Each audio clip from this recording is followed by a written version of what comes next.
These long dog days of summer, I mean, we just made it through a heat wave. Mama was parched through this heat wave. I was hitting up Dunkin' every single day, and I will continue to probably for the rest of my days, but especially this summer.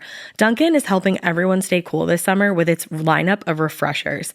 These drinks are packed with bold, fruity flavors and served ice cold. It's amazing. Dunkin' refreshers are the perfect afternoon pick-me-up. I like to start my morning with them personally, and then sometimes I go back for a second one because I'm just feeling crazy. They come in a variety of delicious flavors, including fan favorites mango pineapple and strawberry dragon fruit. And then for a limited time, there's black cherry and there's pink pineapple. I'm going to tell you something right now, and it's a bold claim, let me tell you, but I stand behind it. Pink pineapple will change your life. It is so good. It has me feeling like I'm sitting in a pool, resort side, just living, honey. It's so yummy. Try your favorite flavor with green tea, sparkling water, lemonade, or Dunkin's all-new limeade. I haven't tried the limeade yet, but I'm going to. Usually I get my drinks made with green tea and occasionally lemonade, but I do really like the green tea. Or if you don't want to build your own, try one of Dunkin's curated refreshers like the Cherry Lime Ricky or the Ultimate Pink Daydream. The Cherry Lime Ricky, scrumptious. I could drink like 3 of these a day. They're so freaking yummy. Head to Dunkin' today and find your favorite refresher. Dunkin' refreshers contain less than 1% fruit juice. Limited time offer. When it comes to online college, Southern New Hampshire University is so good, it's scary. Listen, the facts don't lie. SNHU has degree programs that fit your goals, online classes that fit your life, and real support at every step. And if that wasn't enough, they've got some of the lowest online tuition rates in the U.S. This is an airtight case, you guys. Visit snhu.edu/morbid to get started. That's snhu.edu/morbid. Every good detective needs a partner to support them on important cases.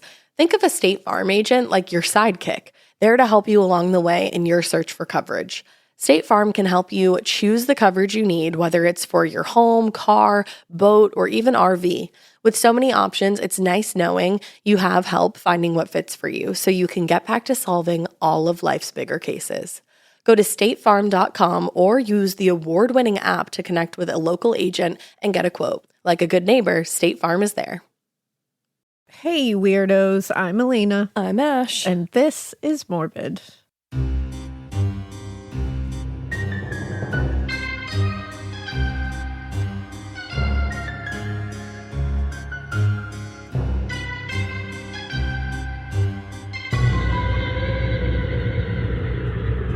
And it's Listener Tales, which means that it's brought to you, by you, for you, from you, and all about you, baby.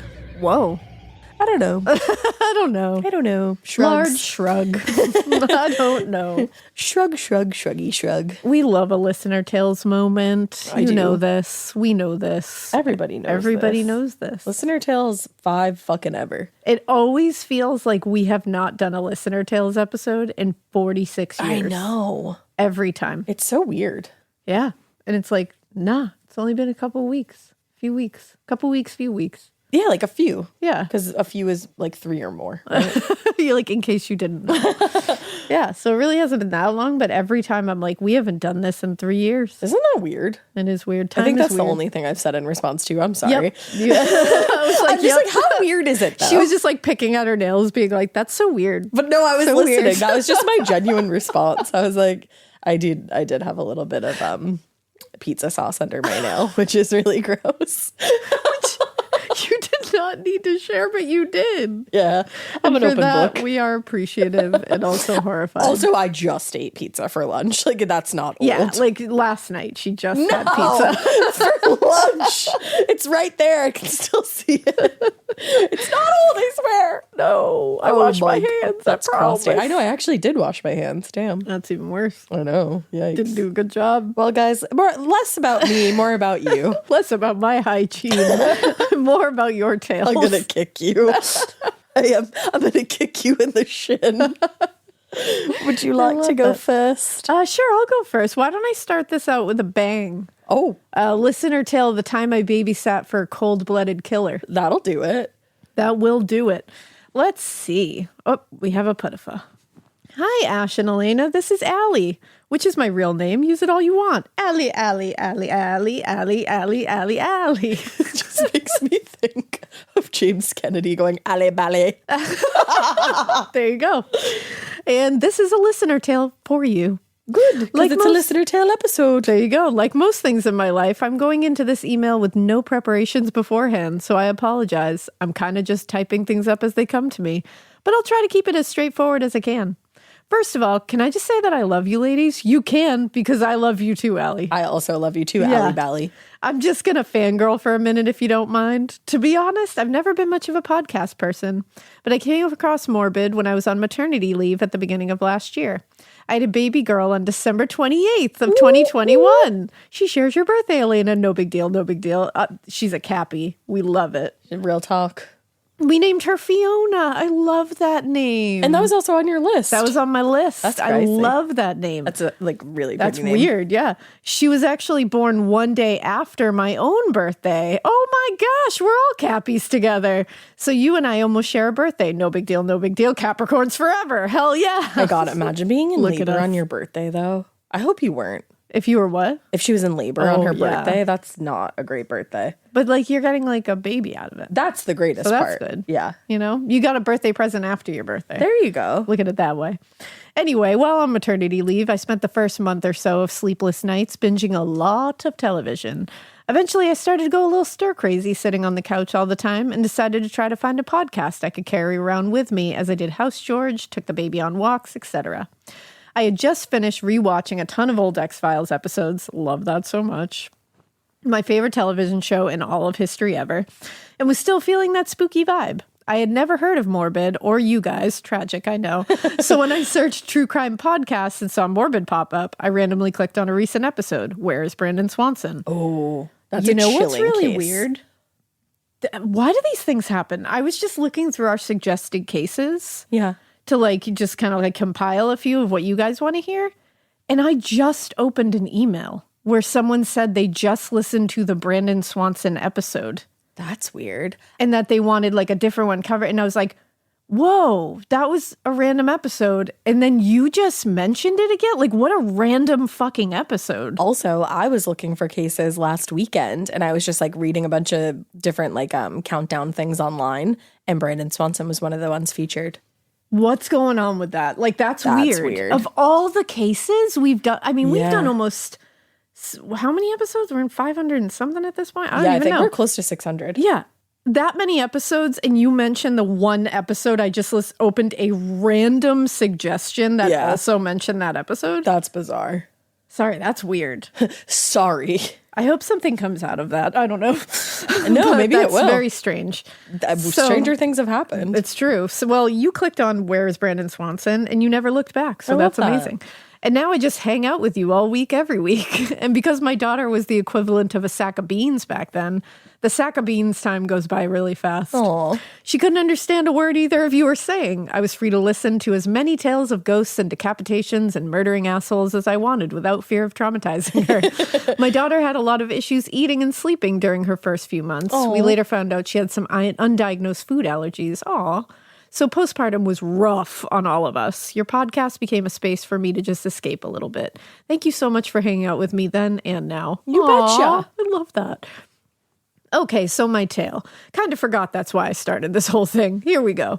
I'm going to change the names of the people involved because you can actually look up the case I'm going to talk about, and I want to maintain a little privacy for one person in particular. I'll put a footnote at the end with the real names in case you two want to look it up. This is the story about how I babysat for a cold-blooded killer. When I was in middle school, a family moved into the house next door to ours, a married couple and their young son. I'll call the married couple John and Tracy Carter, and I'll call their son Ben. Tracy was actually a radio personality at the time and was fairly well known in the area. John was incredibly outgoing, charming guy. I don't remember what he did for a living. It's not important. They were actually kind of an odd couple, at least from an outsider's perspective.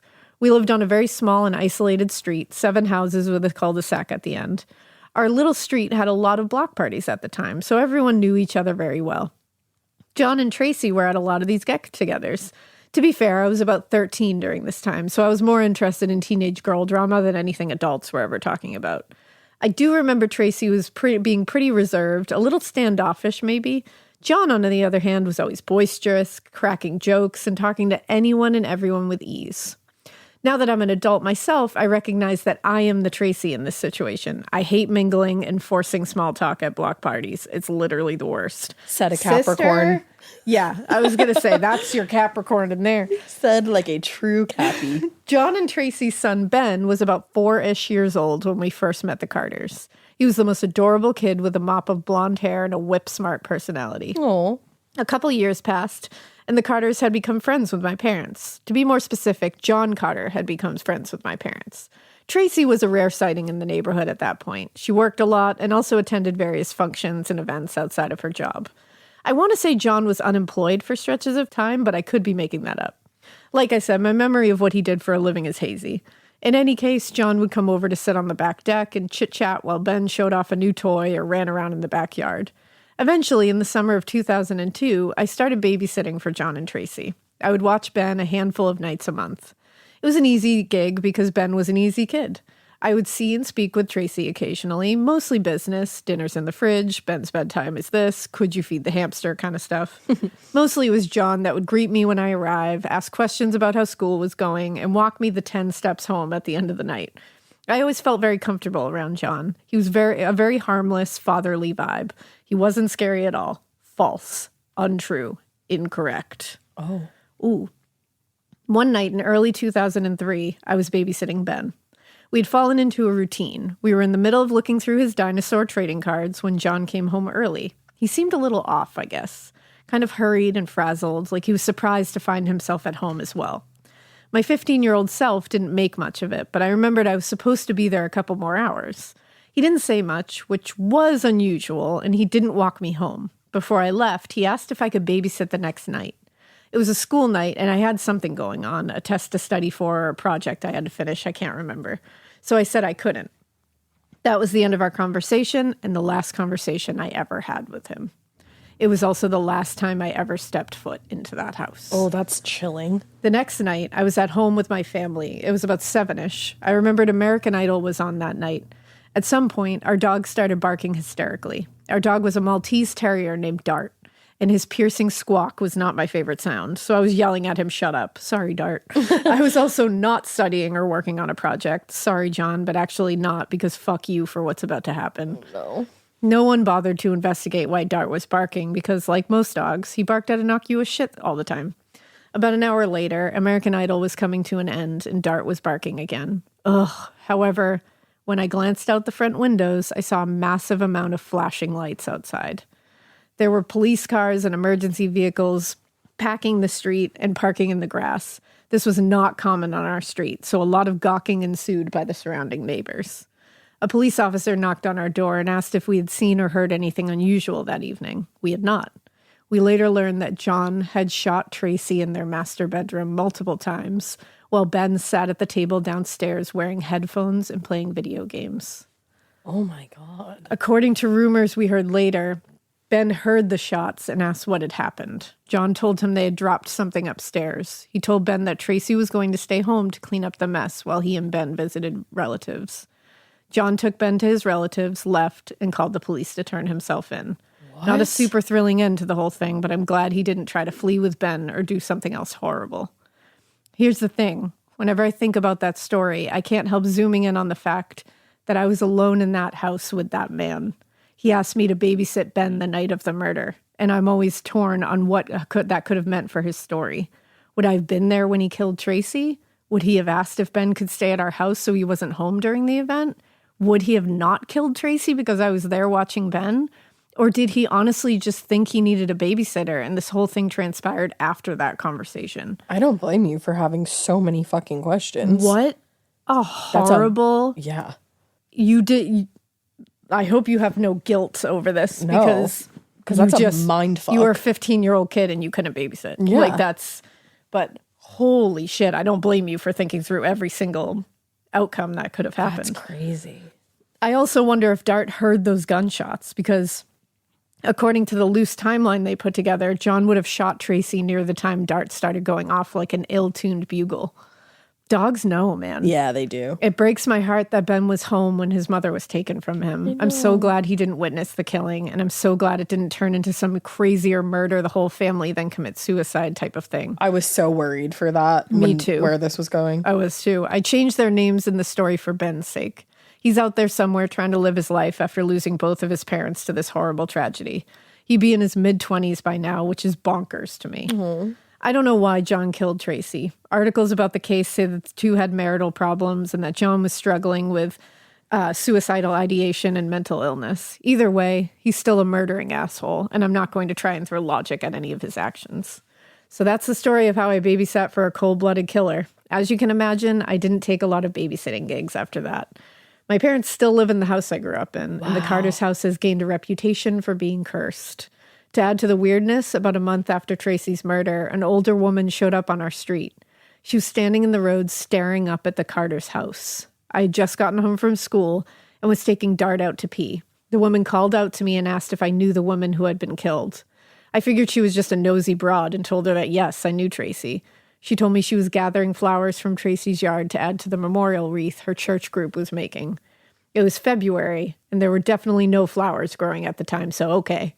She stared quietly at me and Dart for an uncomfortable amount of time before asking if I wanted to pray with her. I told her, no thank you, and she said in a deadpan voice, she said you wouldn't want to. Bye. What the fuck? And she says, bye. I dragged Dart back inside and watched as she wandered around our street for a few more minutes before getting in her car, sans flowers, and driving off. Oh, and that officially concludes the weird. That is fucking She said you wouldn't want to. I'd be like, get the fuck out of here. Yeah, like, you gotta go, girl. That's weird. I hope you ladies have a spookalicious day. And of course, I hope you keep keeping it weird. But not so weird that you socialize all easy breezy at block parties. Who does that? Okay, actually plenty of people. Just not me. Not or us me. either. That was Allie. I mean, that was wild tale. Seriously. And I truly cannot believe that you have to think of the fact that you were babysitting at this house with that man alone. I know. That he would walk you home. That is Like- just to have memories of him like at block parties, just shooting the shit, coming to your house and sitting on your back deck. Yeah. Like to know somebody that intimately That's and then to what's know what wild. they did is so scary. And especially to have seen him the night before. Like such a different human. And like You for know? Allie to see the state that he was in the night before, like Yeah. clearly something was way off. And wonder what the hell was going on there. Like that's a lot. Yeah. Jeez. Wow. That was quite a tale, Allie. So I'm thank glad you you're for okay. sharing that with us. And I'm glad that you're okay.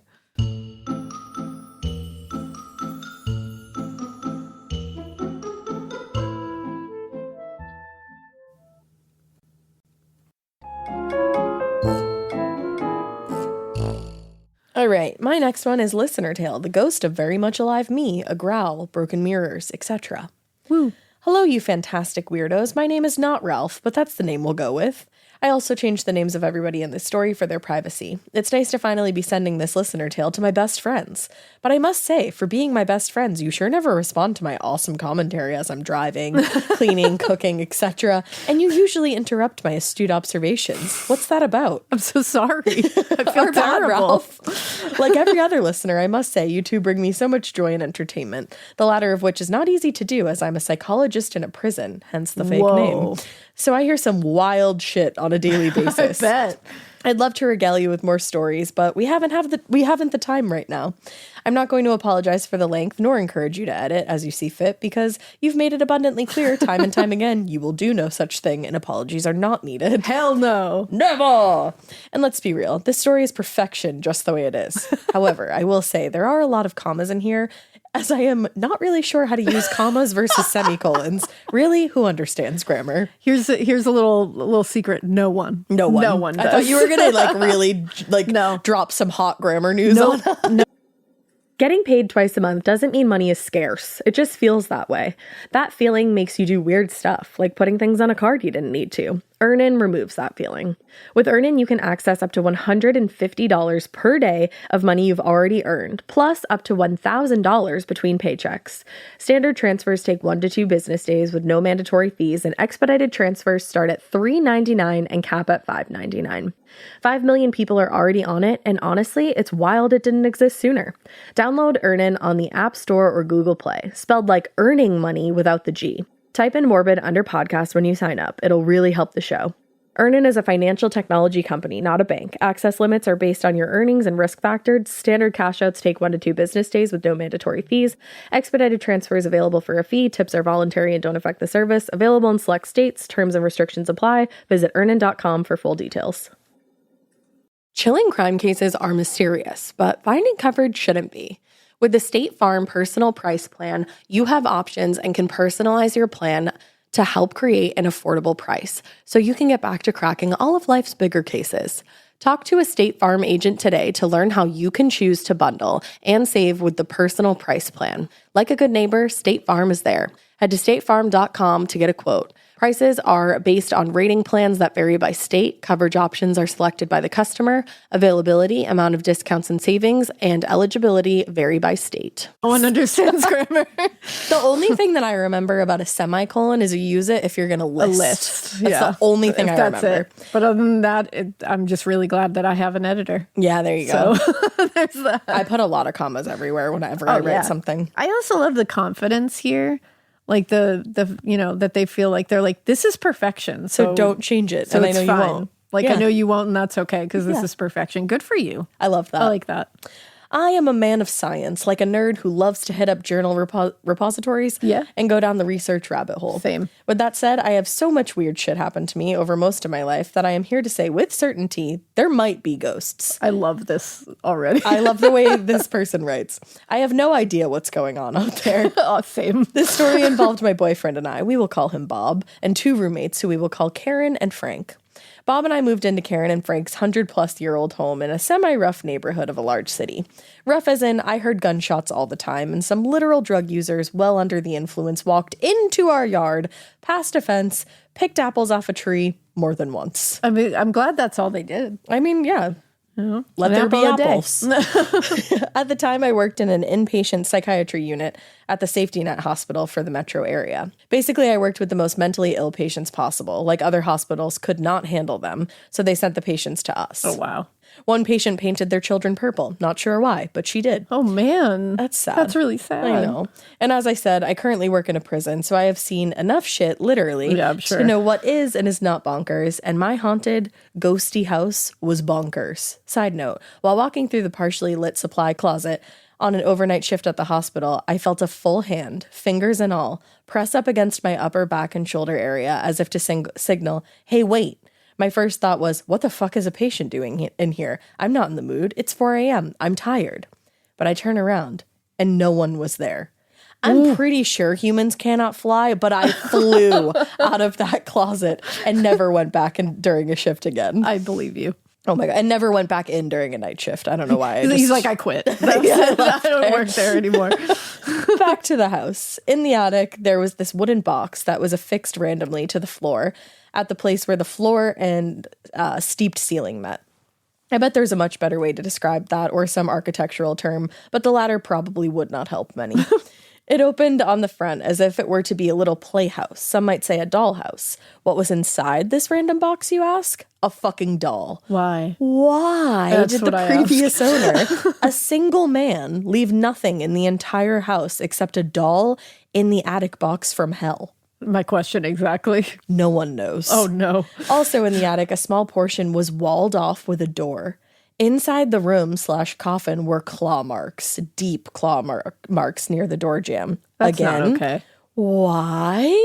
Not sure. Maybe they were dog claw marks, as some suggested. But if there was a dog locked in the attic in that small room, that's extra fucked up. Okay, thank you. I was like, even someone suggested, you're like, that makes it worse. Yeah. What do you mean? There's a dog just locked in a room in an attic? That's also bad. Yeah, it's so hot in attics. I hate this. I hate it. I wondered if in the early 1900s there could have been a mentally ill family member locked up there, hidden away from the world, because at the time it was unfortunately a thing. That's the thing that I was thinking of, to be honest. Makes you think of it's very much a thing. American Horror Story. Yeah, it's very much a thing. Oh, that's so sad. That they would, like, you'll find those kind of rooms in a lot of old houses, and that was what the purpose was a lot of the time. I did not know that. It's really sad. Oh, that's horrific. There was which one of those ghost shows was it? The Atlantic Paranormal Society, I think it is. Ghost Hunters. Yeah, Ghost Hunters. I love that show. That's a great show. And those guys are awesome, and I love that they're from Rhode Island. I'm like, New England, let's go. But they had a couple of episodes where they went into these old houses and they found rooms like that, and they like were talking, and they would find like scratch marks and shit. The fuck? Yeah. I remember it like vividly because I immediately started looking it up. Oh my God, that makes my heart very sad. I know, it's horrible. Yeah. Yeah. Well, every time I was up there, I felt like I was being watched. Karen's friend was known to be a psychic, and one day she came over and she felt the presence of a man in overalls. Fun fact. As she walked up the stairs to the attic. I love that. That's a fun fact. I love fun fact. Overalls. Well, I just love, like, imagine being like so in tune with the other side that you're like, I sense a man, and you're like, oh, you can sense that it's a man, and you're like, he's wearing overalls. Like, it's just like, how do you feel the overalls? Like, how is that part of the sensation? I love that. Do you feel it or do you see it? Yeah, like, I hope she feels the overalls. It does say she felt the presence of a man in overalls. Exactly. So. She's feeling the overalls. Maybe she feels the rough denim. What do overalls feel like? Rough. Yeah. Scratchy. Rustic. Is rustic a feeling? Yeah. Yeah, sure. Why you not? can feel rustic, right? Sometimes I don't know. I the guess. overalls made me laugh. Now, strangely, when I felt like I was being watched, I always joked it was a man. Well, not a funny joke after the psychic said that, but in fairness, it's a 50-50 chance. Well, in the US, it's more like a 49-51 chance favoring women. Yeah. Pretty so much. Close. One day, Bob was playing piano on the main level. It's a large open space, a living room to his right, the dining room behind him, and windows along the entire wall. Through the windows, we could see a neighbor's house. No one else was home, and it was mid-afternoon, so not a scary time of day. Wrong. He heard a crystal clear, a loud, wait for it, growl right next to his ear. We don't have a dog, nor a lion, nor a cougar, nor anything else that could make that sound. I was going to ask. I love that you were like, we don't have a dog. And before you ask, we also don't have a lion. And nope, don't even. Yeah. We don't have a cougar. But do you have a panther? You didn't answer that. No, nothing else that could make that sound. He looked outside to see if there was a dog near the window, despite hearing it directly next to his ear. And he saw nothing. The windows were also not open. Feels not like a awesome. daemon. Yeah, that's a daemon. Speaking of piano, sometime later, my sister slept over, and in the middle of the night, she heard the piano playing downstairs. But everyone was asleep upstairs. Who was playing the piano? Crying distressed face. I love how this is written. That's like Hell House LLC. The little do, do, do, do. That movie fucked me up for like 2 weeks. I'll forever sing the praises of Hell House LLC. As you should. And never will I stop. It's a great movie. It's great. And it's horrifying. Yeah. It's Watch scary. it. Spooky season is upon us, everybody. It scared Drew, Watch too. It. Yeah. And he thinks movies like that are kind of dumb. So. John got vertigo from all the movement, but which is also scary. Vertigo is a scary thing to deal with. It made him sick. That's how scary it was. Woo, boo. Well, a few weeks or even months later, Bob and I were home alone watching TV one night. From the living room, no one can see the dining room, as the two are attached, and I said no one can see the dining room, but one can see the dining room. One can. You're like, it's attached, but no one can see it. It's kind of like a figment of your imagination. It's kind of a thing. We don't let anyone see the dining room. No, it's okay. You can see the dining room as the two are attached. And off the dining room is a large archway into the office. This would be to the right of the piano. From my position on the couch, I could not see the office as Bob could. As we innocently watched TV, he suddenly jolted his body back into the couch while he gasped and looked directly at the archway with wide, unblinking eyes. Remember, we live in a roughish neighborhood, so I immediately thought that somebody came in one of the windows and I needed to get a knife and stab away. But you cannot knife a ghost. You can't. Though Ash says you can catch one in a jar. Have I said that? I probably have said some shit like that. Wait, when was I going to catch a ghost in a jar? I'm positive you said that. Oh, I'm positive too. There was minimal doubt. When did I want to catch a ghost of... I love it. He's like, you can't knife a ghost, but Ash did say you can catch one in a jar. I'm trying to think about when I wanted to do I'm that. sure it was one of our spooky episodes. You were like, did you know? Fun fact. You probably Or can. you were probably like, I wonder. Yeah.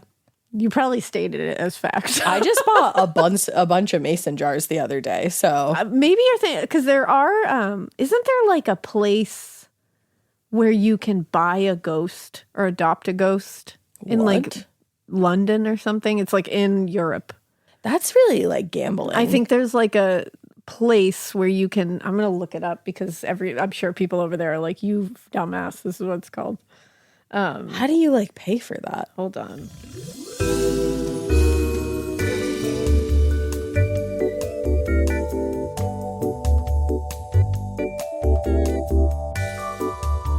Yeah, here they are. It's the, let's see.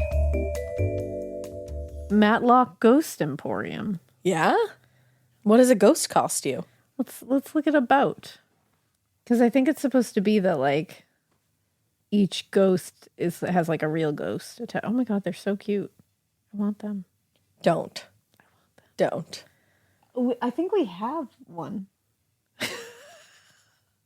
I don't know if they're the same. That's what these This is are. behind you too. I don't know if they're those. Also, is that what the fuck is happening in this room?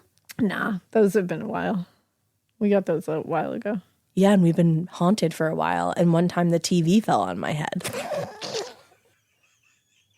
Alaina, you never told. Is that what that is? I think I read the thing. And this person. Alaina. Urquhart. I'm going to call your mom. I'm going to call her. Are you joking me? Is there one behind me? Yes. I don't fuck with that. Maybe I'm wrong. Maybe that's not what it is. Oh, backtrack now. You allowed spirits into this room that we don't even know. Look at this little mechanical maiden one. I like that No. No. This is everything I stand against. Let's see. Inviting unknown spirits into your space? No. No wonder the sage goes out around you. You allowed it. Yeah. I think it's, I'm pretty sure it's like a thing, you know? Well, Alaina just informed me that you can buy ghosts and that we actually might have some in this room. So that's good. Really excited about that. Can you hear how thrilled I am in my voice? You son of a bitch. These might just be different ones. How are we to I know? don't know. Mine's cute though. I like him. I'm not saying I dislike them. I like him. You're a friend. Oh, God. I'm going to sage this place after this. Anyway, let me find my place again now that I've been demonically possessed. So I said one time that you can catch a ghost in a jar. What he actually saw was not an intruder, thankfully, but the upper half of a man floating across the archway. Oh. Yeah, just that. Oh, okay. If he had legs, Bob would have been able to see them. I will never forget the fear in his eyes that night. I should also note, he was super, uber, ultra adamant ghosts did not exist prior to moving into that house. To make matters even more fucked up, on 2 other occasions, Karen and Frank separately saw the same thing. The upper half of a man float past the same archway. This might be messed up to say, but you two, especially Alaina, will get it. I was pissed. I was the only one who did not see anything. Yes. I would be so I would be upset too. A growling daemon and a fucking legless floating ghost. Time to yeet, right? Wrong. I was working nearly full time and I was in grad school, so I likely did not have the will to care. So we stayed. You're like, fuck it. Sometime later, didn't see Bob, it. who's getting the brunt of this ghostly shit, likely because they were pissed that he did not believe they were real, awoke in the middle of the night to see me standing in the window, rocking back and forth. He was confused why the fuck I was doing that creepy weirdness, but 'twasn't me. It wasn't me. 'Twasn't me. He looked over and I was laying in bed next to him, sound asleep. He then panicked, thinking I was dead and he was seeing my ghost, so he slapped my back and I groaned and rolled over. I'm alive! When he looked to the window, my ghost was gone. My. To be fair, this could have been a hypnopompic hallucination, which is blurring of dreams and reality, or straight up hallucination, in the weird time of waking, but still being a bit asleep. They're not uncommon, but not as common as hypnagogic hallucinations. I was just going to ask if he meant hypnagogic. I think it's Hypnagogic? Hypnagogic. Gogic? I don't remember how you say it, but it's like GOG instead of POP, you know? Yes. I was going to ask if that's what he meant, but I think he must be talking about something different. Oh. Well, he says those occur when you're falling asleep. Think hypnago. Yeah. Gick or jick. Yeah. Going to bed. You're welcome. Is this the last creepy story? Nope.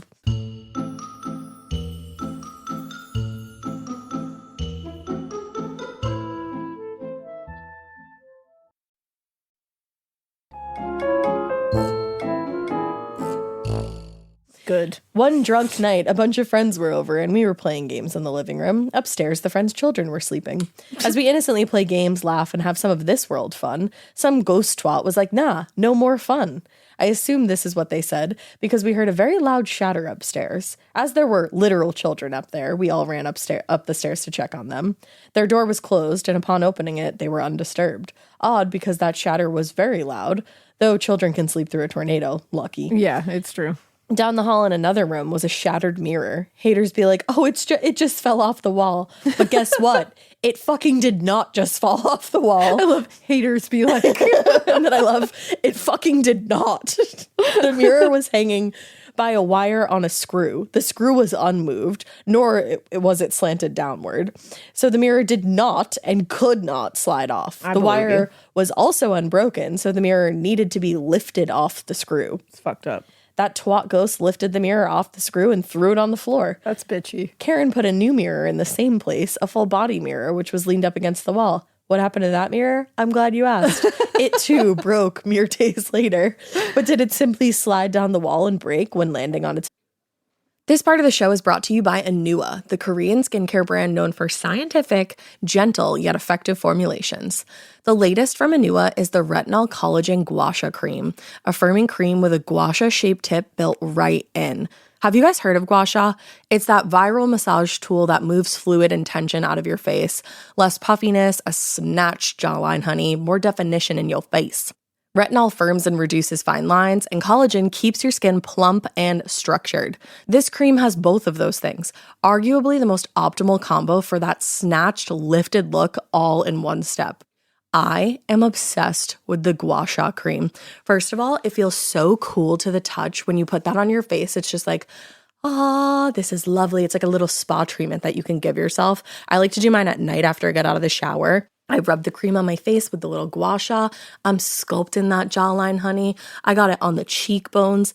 And actually, I had a facial the other day, and the lady doing my facial, the professional, she said, do you use a gua sha at home? And I said, I do. And I said, how did you know that? And she said, I didn't have those little like bumps in my chin or like different areas like that. So she could tell that I was using the gua sha. And I said, oh my God. I just feel like I wake up less puffy in the morning when I do it the night before. But you can do it whenever you want to. I, 10 out of 10, recommend this product. The Anua Gua Sha Cream Value Set is available at anua.com, already discounted. Use code MORBID for an extra 10% off. That's ANUA.com, code MORBID. The Sherwin-Williams summer sale is here. Get 30% off select paints and stains or 35% off their newest product, Emerald Symmetry, July 17th through the 27th. Whether you're looking to refresh your interior or your exterior, they've got the colors to bring your vision to life. And with delivery, getting everything to your door is easier than ever. Shop online or visit your neighborhood Sherwin-Williams store. Retail sales only. Some exclusions apply. See store for details. Delivery available on qualifying orders. Back? No. Getting scared is one thing. Getting a thrill is, well, you want more of those in your life. The Genesis GV70 is built to thrill, baby. A thrilling yet elegant design always makes driving the GV70 an exciting adventure. Its powerful athletic stance screams performance and turns heads. Everybody's looking at you, girl, or boy, or whoever. Command the road and experience a class-leading standard 300 horsepower. Oh my God. Plus, discover the different dynamic drive modes for all different terrains. Choose between the different terrain modes for whatever road conditions you may encounter. The Genesis GV70's award-winning technology and performance lets you drive with comfort and drive with confidence all at the same time. It's an exciting SUV with intuitive tech that can make your ride smooth even when the road isn't. And its blind spot cameras allow you to see what's next to you. It's like having eyes on the side of your head. That's pretty iconic. Its performance, by the way, is measured not only in power, but in how it makes you feel confident, sexy. The Genesis GV70. Learn more at genesis.com and feel the GV70. The best summer pieces are the ones you end up wearing on repeat. Comfortable, versatile, and somehow right for almost every occasion. Quince makes it easy to create a summer wardrobe that you'll love, with elevated essentials made from premium materials like European linen, organic cotton, and washable silk, without the traditional retail markup. I love that! Quince's 100% European linen pants, dresses, and tops are the pieces that you absolutely will reach for all summer long. I absolutely love their linen. I have so many pairs of their linen pants, which you can dress up or you can dress down in the summer. Like, say you're going to a nice dinner, you can pair it with like a silk shirt, a really cute necklace, some good, makeup and an updo. Or if you're just looking for a more casual look, you can do the linen pants with like a loose button-up shirt and you still look really chic, kind of like, I don't know, Diane Keaton vibes, I kind of think. Also, it's not just apparel. Quince also offers elevated essentials for your home, from bedding and bath to kitchen essentials and furniture. They have it all, honey. I am a big lover of Quince, and I really do think you will be too. Make your summer wardrobe feel easier. Go to quince.com/morbid for free shipping on your order and 365-day returns. Now available in Canada too. That's QUINCE.com/morbid for free shipping and 365-day returns. Quince.com/morbid. Nope. It fell forward and shattered. So there's no way it slid down the wall. No. Now, if a mirror is leaning against a wall, it takes effort/force to flip it forward. So that twatty ghost clearly had a problem with mirrors. As I type this, I feel bad because what if the ghost has body image issues? I was thinking that too. If you're listening, ghost, I'm sorry. I love you so much, Ralph. Ghost, I'm sorry. Finally, one last story. Karen was home alone in the upstairs bathroom, alone, when she heard footsteps slowly come up the stairs. While home alone. The house is over 100 years old, so you can hear someone come up those stairs. They creaked like my knees after a mid-afternoon nap. JK, I can't nap. I can't either. I'm not so great at napping anymore either. Once it ascended that final stair, she heard footsteps slowly come down the hall and stop directly outside the bathroom door. No noise, no breath, no voiced. Just silent pants-pooping panic. Pants-pooping panic. She finally gathered the badass bitch courage to open the door, and no one was there. Did she then promptly burn that bitch to the ground? Nope. She is tough, and no ghost will ever scare her out. Bob and I finally moved out due to ghost panic, ? Nope. 'Twas simply time for a new home due to other circumstances, not ghostly related. But don't worry, there is some other weirdness occurring in our new home as well, like hearing whispers when we dropped in with Alexa twice, or loud bangs on the wall with absolutely no apparent cause, like loud-ass bangs. I thought a tree branch hit the house. It has happened at least 3 times now. Another time, I was in my happy place vacuuming, and suddenly I felt something/someone forcibly stop my vacuum as I was minding my own GD business. It was as if I backed the vacuum into a wall. Real unnerving. I hope you enjoyed this banana story, which actually was quite long, I have to say. I have a lot to say. I kept my prison potty mouth at bay. Kudos to me. I also Kudos to me. You're hilarious. I also saw Ghost Jesus in the middle of the woods overlooking a lake from a small hill. My sober friends saw it/him too. So no, to the skeptics out there, I did not see things because I was drunk. How many times have you hallucinated due to alcohol? Don't bother answering. I know the answer is 0 times. P.S. Imagination is an active process. So when people say, it was just your imagination, that's crap. How many times have you imagined a ghost? If that... I'm just like crying. I love how you are just like roasting everyone. It's awesome. If that was the power of my imagination, I would be imagining Zac Efron all the time. P.S. Again, I cannot stop myself. I wonder if I'm more attuned to the otherworldly things because I'm a psychologist and, listen pretty well. You can throw some empathy in there too. I sweat being gay. I sweat being gay. I think it's supposed to say I swear. I swear being gay plays a role also. It makes me less threatening to men and women. To men and women, dead to alive. Women do not need to worry I will creep on them, or worse. And men don't have to worry about me getting into some Neanderthal dick swinging contest. That sounds like... I said, that bit sounds like fun. That bit sounds like fun. Bullshit fighting over a female mate to bop over the head and drag to a cave. Ugh. Note, I do not believe all straight men are like that. I should be done now. P.S. Again, I'm the worst. On my drive home, I noticed on a small silver box on the edge of a bridge overhanging the highway, morbid, spray painted in green letters. My immediate thought, my soon-to-be axe murderer knows I take this highway and knows I listen to Morbid. They are sending me a message. I saw that message like a year ago. Still here and kicking. I cannot go on. I am certain anyone who knows me and is listening knows this is my tale. There is literally no one like me. Whispers. Gay prison psychologist who worked in an inpatient psych and has a ghost tale or two. Keep it weird, but not so weird that you live in a house with a doll in an attic hell box, claw marks, a torso ghost, a growl, the ghost of when you were actually alive, broken mirrors, and creepy footsteps. Bye. I am literally obsessed with you. Oh my God, this is absolutely the best. That was everything. That was really funny. I love you so much, Ralph. Ralph, you rule. Ralph forever. Let's be friends, Ralph. We already are. Truly. We need to start answering Ralph's mid-commentary. I realized, by the way, that these are from the York ghost merchants. And? They're like a very renowned merchant of ghosts. They do not specifically say that there are ghosts trapped in there. It's heavily implied, but it's not said. I can't even express my overwhelming urge to throw my Stanley at you now. They're just like specifically, they're like a very renowned place to get ghosts. This one says, listener tale. This is a good one, I swear. Sorry, I just bonked my Stanley on my computer instead of throwing it across the room. I immediately got attached to this one. So I'm glad. I'm old, and I don't know if I did this correctly, but here's my listener tale. I thought you were still talking. I mean, me too. Me too. They wanted Ghost Whisperer, and I gave Courage, the cowardly dog. It's about my ex who was dating me but was involved with 4 other people at the same time, except they were dead. So, wow.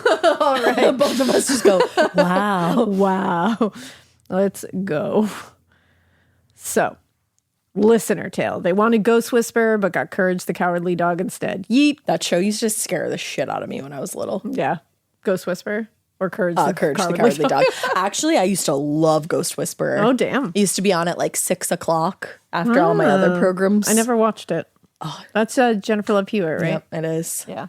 It's a girl. It was like a drama because there was always like a sad reason why they couldn't cross over. Oh, yeah, of course. There's one specific episode that I will never forget where this guy died. It was like a football player, and he died because like another football player collided in just the right spot of his chest. To make his heart go poof. And it's called a certain thing, and it's real, and it's one of my biggest fears. Yeah, I mean, don't play football. I mean, you never have to tell me that. Even when I played in high school on the powder puff thing, I just walked the sidelines, really. No one wanted me to be there. It's fine. Well, this says, hi, you ghoulish gals. I am Kaylin. You can wholeheartedly use my name because anyone who knows me knows that I am a creepy freak, and I'm more than okay with that. I love your vibe. That's great. I wanted to start off with you two are insanely amazing, and what you do not only brightens many people's days, but opens a lot of hearts and eyes to horrible and morbid cases that need to be spoken of more. Thanks. I would spend more time loving on you, but sadly, I have some trauma, and that stops me from being all mushy-gushy. And instead, I show my love by being a total smartass with sarcastic comments. Are you from New England? I was going to say, that's great. I spend my days listening to you. I'm a mail carrier, so all I do is hand out bills and gruesome facts all day long. You're welcome, folks who have come in contact with me. I would listen to you guys when I am home, but my husband says I watch and listen to too many, quote, How to Kill Your Husband and Get Away with It podcasts and shows. I like to keep him on his toes. Also, I frequently say fresh air is for dead people because it makes it a good reason as to why my hermit ass stays inside every chance I can. But I digress. Anywho, this tale is about how I dated an ass juice of a human who brought more people into our relationship than just us, and all of them were dead. Yep. Hold on to all your cheeks. It gets creepy, chaotic, and it's just an all-around horror story from beginning to end. Okay. Damn. I will state that I am very, very in touch with the spiritual side. Since I was young, I was able to speak to and see people who are not alive anymore. I also knew things about people without realizing I should not.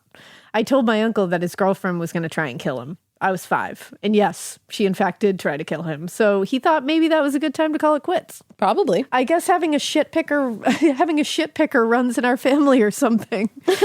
I told my mom things about her past I should have never known. And I told my dad about the woman who was going to die by suicide below his apartment. And she did as well 5 days after I left for Christmas break. So yeah, damn.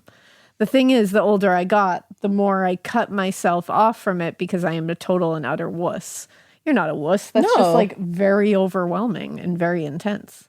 Like, I don't even like talking to people who are alive. Why would I want to socialize with dead ones, you know? The thing is, when I drink, there's no cutting it off, and that is a huge part of this story. Ah, that makes sense. Right? Because you're just, like, uninhibited. Yeah. So I started dating this dumpster fire of a man when my life was at an all-time low, because that's what you do when you have abandonment issues, parent issues. Surprise, I have mommy and daddy issues, so you can call me an all-around winner because I got the 2-for-1 deal on shitty sperm and egg donors. Girl, I got the same one. Except my dad's half, all right. I'm so sorry about those deals.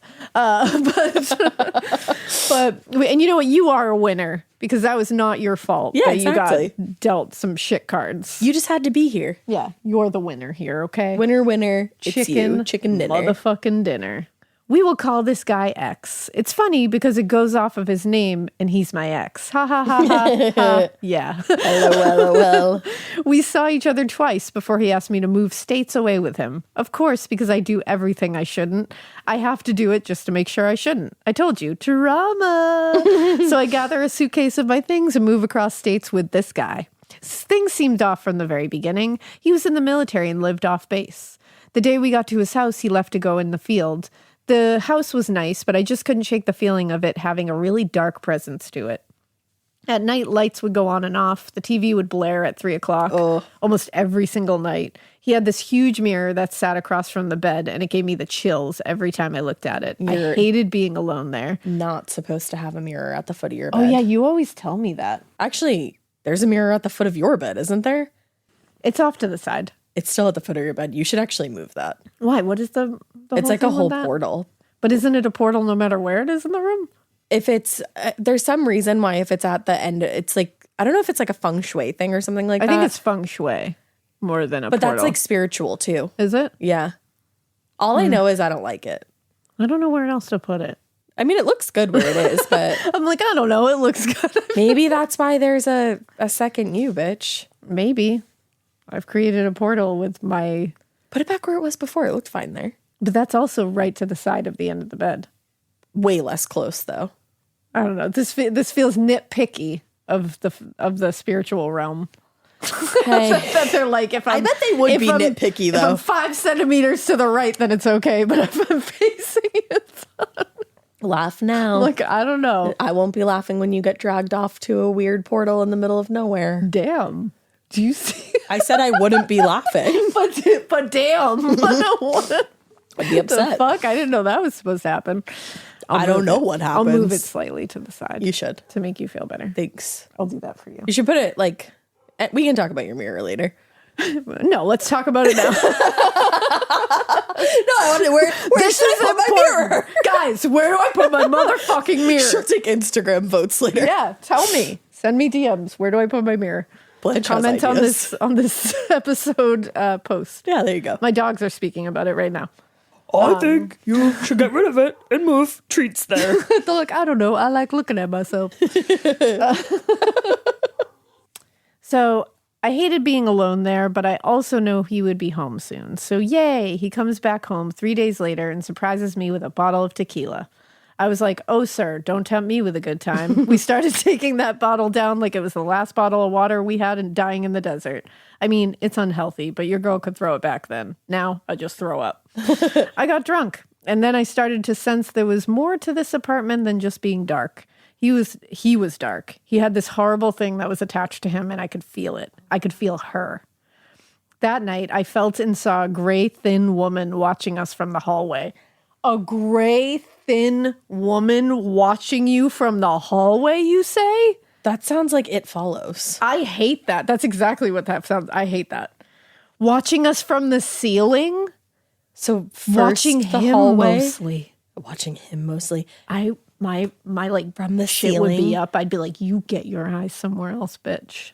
I would say, you can have him. Goodbye. I'm leaving. Sure, she doesn't mean it. No, this man's is dark. Throw this man's to the curb. If it was Drew, I'd square up with old Gray. I'm like, if this was me, I'd be like, let's go, bitch. Like, I was thinking of like past like shitty people. Oh yeah, take him. You can take my ex. Go right ahead. Take him. Take him into the shadow realm with you. I don't give a shit.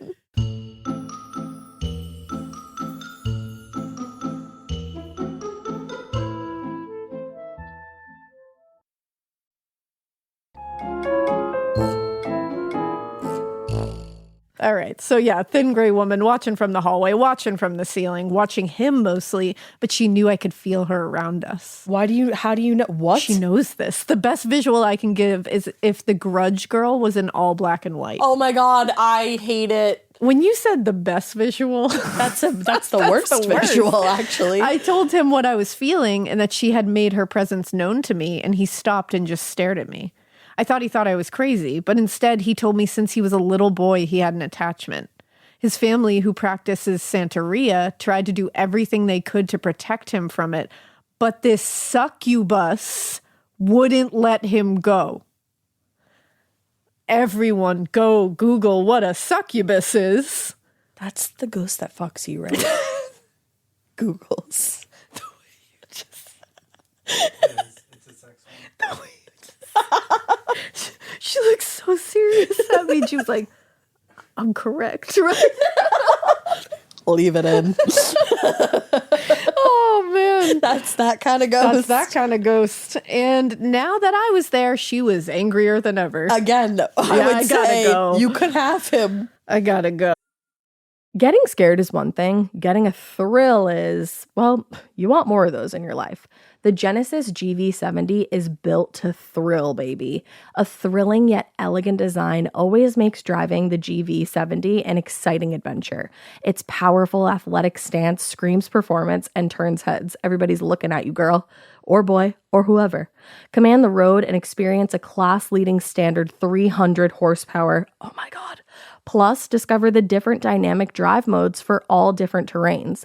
Choose between the different terrain modes for whatever road conditions you may encounter. The Genesis GV70's award-winning technology and performance lets you drive with comfort and drive with confidence all at the same time. It's an exciting SUV with intuitive tech that can make your ride smooth even when the road isn't.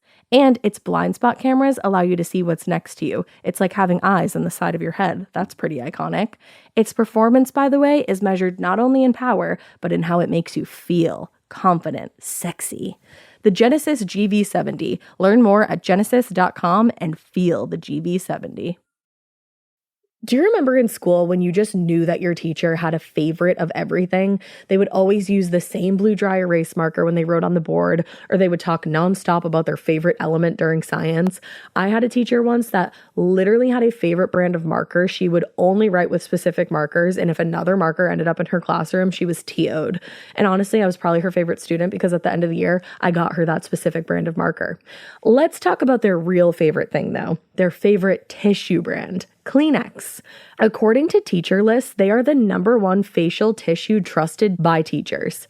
Kleenex Ultra Soft tissues are silky soft to help prevent skin irritation, and now you can take them anywhere with Kleenex Snap and Go.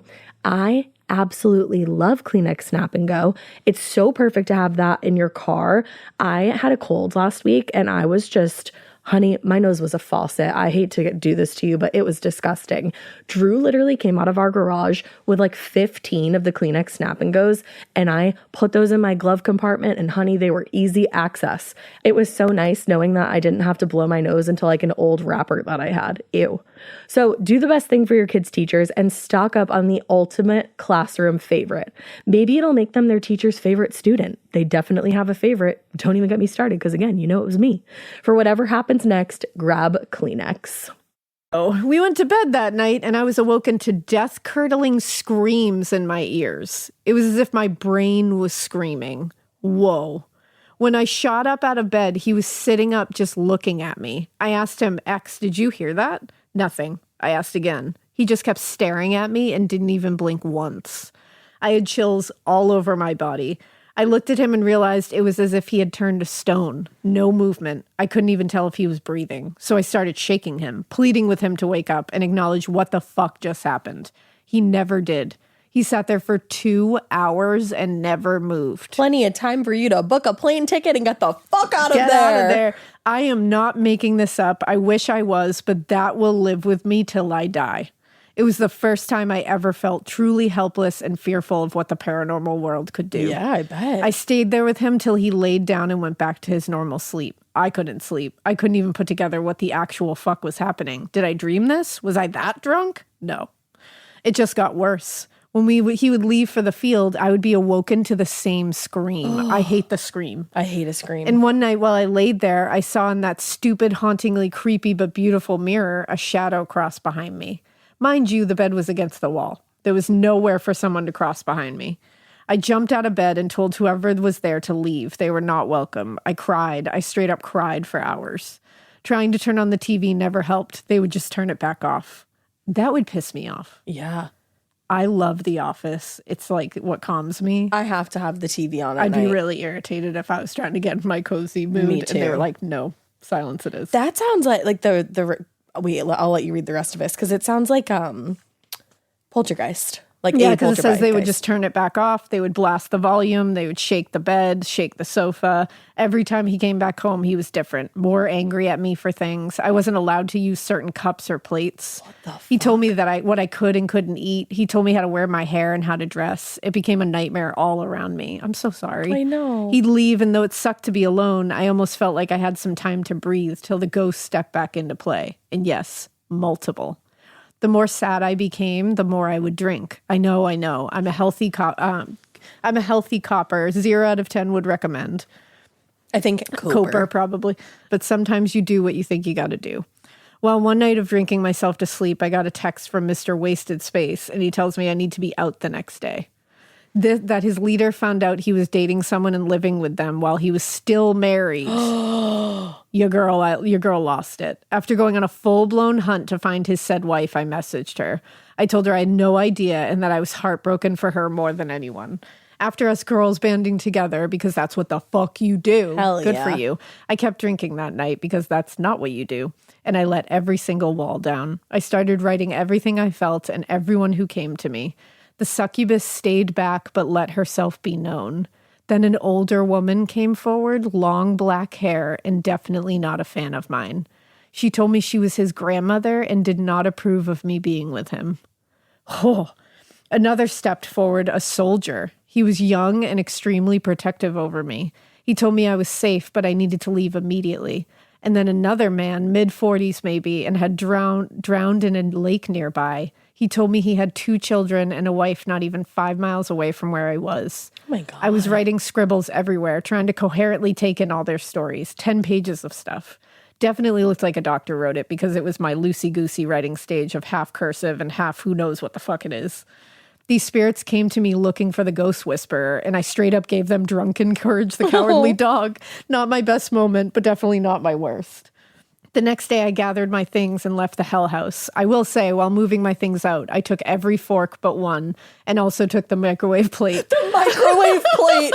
That's fucking genius. That is To amazing. take the microwave plate as a power move I have never known. The power moves of power moves. Like, that is... Wow. The microwave plate, because that's going to hit. Yeah. That's gonna hit in a moment. Just like, oh, I wanted those The ramen noodles worst so kind of bad. moment. The worst moment. I'm not a petty person usually, but I was horrifically hungover and feeling a little spicy that day. No, good for you. Also, the dick shit deserved it, and those forks belonged to his wife to begin with, so whatever. Fuck that. I left my chicken scratch notes right on top of the kitchen counter that I took down the night before, and without skipping a beat, he called me that night when he came back to the house. He said, "What was his name? The soldier, what was his name?" I told him it was John. The man started to cry. I mean, could barely speak. I soon figured out a lot that night. The succubus that had followed him around was due to him playing with a Ouija board when he was very young. He had become possessed. His family members had cast spells of protection on him, and it seemed to help until his grandmother had passed away. His grandmother was the older woman I spoke to that night. When she passed, he said the succubus clung to him and never let go of him after that. The soldier I spoke to was a guy he was in the military with. One day they had switched places on a Humvee and it sadly hit an IED. The side my ex was supposed to be on got hit the hardest and ended up with John losing his life that day. Ex always blamed himself. With that feeding at him, it only ever fueled his succubus more. He told me he never had dreams, only nightmares, and always felt like his mind and body were at two different places at night. He was happy to hear John was still there and making sure everyone was safe. That's all he ever did for X when they were serving together. Wow. Now the mid-40s man he had no idea about. Didn't know him, but did hear about an accidental drowning the year he moved there. The wife and 2 children were begging to help find him. They did shortly after when his body was recovered 2 miles away from our house. With all that being said, I did get my shit together and ended up marrying my best friend 3 years later. Aww. We have 2 beautiful children, and I couldn't ask for a better husband and father. Oh, that makes me really happy. That's incredible. I sometimes wish I never had to go through that, but man, am I glad to be married to a preacher's son who never once been possessed. Yay for me. To add, my 3-year-old son is just like I am. Poor guy. He tells me about the man in our house. He has woken me up to point at the wall and asks, "Who's that?" I debated on selling him on Etsy because, he's homemade and you'll never get more money that way. And you'll get more money that way. But he also started talking about my grandmother. I debated selling him on Etsy because, he's homemade. That's incredible. And you'll get more money that way. But he also started talking about my grandmother a day after she passed. He tells me how she sits on the sofa with us and watches TV. So I guess I'll just keep my little Ghostbusters. Oh. Thank you, ladies, and congratulations on all you 2 have done and will continue to accomplish. Keep it weird, but don't keep it this weird. Take it away, Ash. Keep it so weird, but not so weird that you sell your son on Etsy. Even if he is homemade. Even if he is homemade. Wow, I love. Wow. Oh my God, that was great. Amazing. All right, we have one last listener tale for you today. It's listener tales regarding episode 424, Ancaster, nannies, and kids who talk to ghosts. Ooh. Hi, screams Canada, like France. My name, Like France. like France. My name is, let me see, Caitland, I think, right? Yeah, Caitland. You can say it, but you already did, so you're welcome. I love that, but you already did. All right, let me go to the Putafa. The beautiful. Oh, it's the same thing. And it says, but you already did, so you're welcome. For a weird and brief period of my life, I lived in Hamilton, the waterfall capital of the world, and went to college with Tim Bosma's niece a few years after the Evil Onion events took place. Damn. Safe to say the community will never recover. I was driving when I heard this episode, and it was 10:58 when I stopped it to listen when I had computer access. You pronounce Kijiji and Etobicoke, I think it is, correctly. Hell yeah. Something About a Truck is a country song by Kip Moore, and you were so close on the words, but it's Farmer's Field, not tan. Close. Oh, so close. Fill in many various compliments. I love yous, and I'm grateful for yous here. I love you and I'm grateful for you. I love you, and I'm grateful for you, too. On to the story. When I was 8, my nanny, my maternal grandmother, passed away suddenly and unexpectedly. She was so funny. She taught me how to craft and sew. She played a mean game of cards and made a magical root beer float. I want a root beer float so badly now. Oh, they're so good. She loved angels, apples, and having her face tickled to sleep by her granddaughters. Oh my God, what a grandma. I know. At Christmas time, she filled 5-foot-tall stockings for the grandkids. That's amazing. And would let us stay up late long as she got a foot massage out of the deal. That's a boss bitch right there. Yeah, it is. Losing her was tough for all of us. I'm sorry.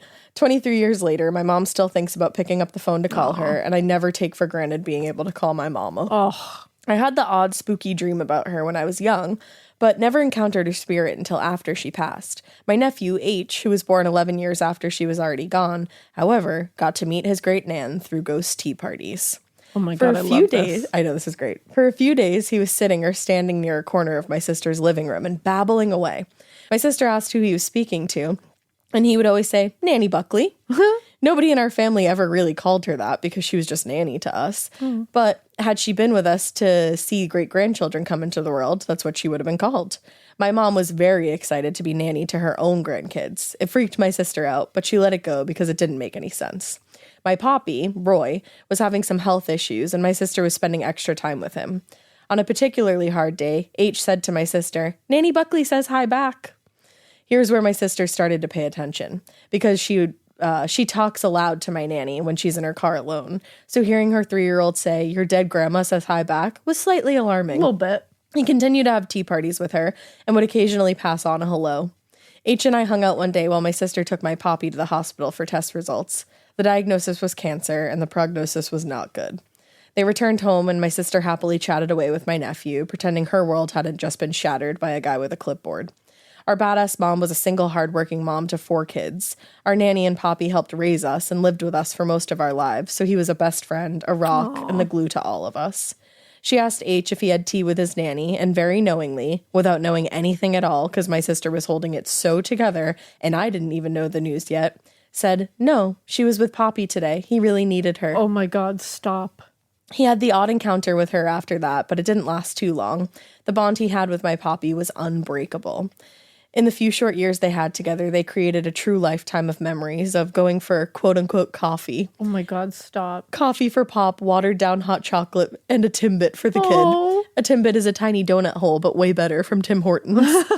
Fishing in every season, watching old Western movies, and playing with the tickle monster. Poppy's hand, of course. This was a favorite of ours when we were little, too. Oh my God, I love your nanny and Poppy. I know.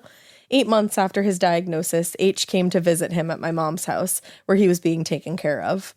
They had their mostly silent visit and left. A minute later, H busted back through my parents' door, threw his little arms around Poppy, and told him he loved him. Within a few hours, my nanny and Poppy were finally reunited after too many years of him being so lost without her. Oh. Our world will never feel like home without them, but I hope they're happy wherever they are. They deserve it. My nephew is 12 now, doesn't see ghosts, and doesn't think I'm cool anymore. Damn kids. Anyways, keep it weird, but not so weird that you let your nephew have tea parties with ghosts. Or maybe do. Definitely do. Caitlin from Screams Canada. From Canada. Attached are photos of my Poppy and my nephew, my Poppy and I, my nanny with my siblings and I. I had to crop it because it was the 90s and nobody was wearing a shirt. My now husband. Just like a bunch of pictures. I love that. Oh my God. Let me see. Your Poppy is exactly what I thought he would be. Oh, I see them now. I couldn't see them at first. Oh my God, he's so sweet. What a cutie patootie. Oh, I love these pictures. Oh my God, I love them. Oh, Your Poppy is just such a grandpa. such a Poppy. Like, he's such a Poppy. Oh, I just love it. Wow, that was a great story. That was a perfect one to end on. Oh man, thank you for that, Caitlin. You guys are the best. You guys rule. Better than the rest. That was a great batch. I liked that one. What a fascinating batch. I know. We What had was the some common spookies. theme? We had there really wasn't. There wasn't. I kind of like that when that happens. Yeah. Well, we hope you keep listening. And we hope you Keep it weird. But not so weird that somebody sees a ghost version of you in your house because you're still alive, and that would be so scary. Definitely don't keep it so weird that you babysit for a cold-blooded killer, or even if you don't know, because oh my God, scary, scary, scary. Do keep it so weird that you have a kid who has ghost tea parties, because I love that one. And honestly, maybe keep it so weird that you steal somebody's microwave plate, because I love that. That's the best kind of petty. Bye. Bye.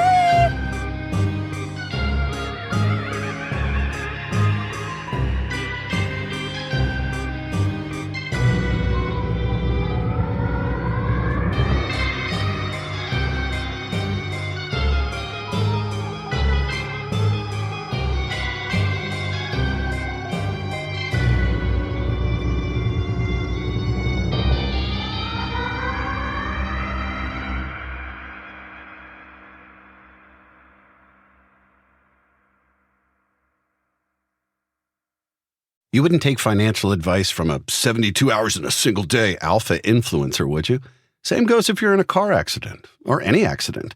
Who you choose matters. That's why Morgan & Morgan exists. They're the largest injury law firm in America, and they've built a reputation by actually winning cases, not just talking about it. Over 1,000 lawyers across all 50 states and $30 billion recovered.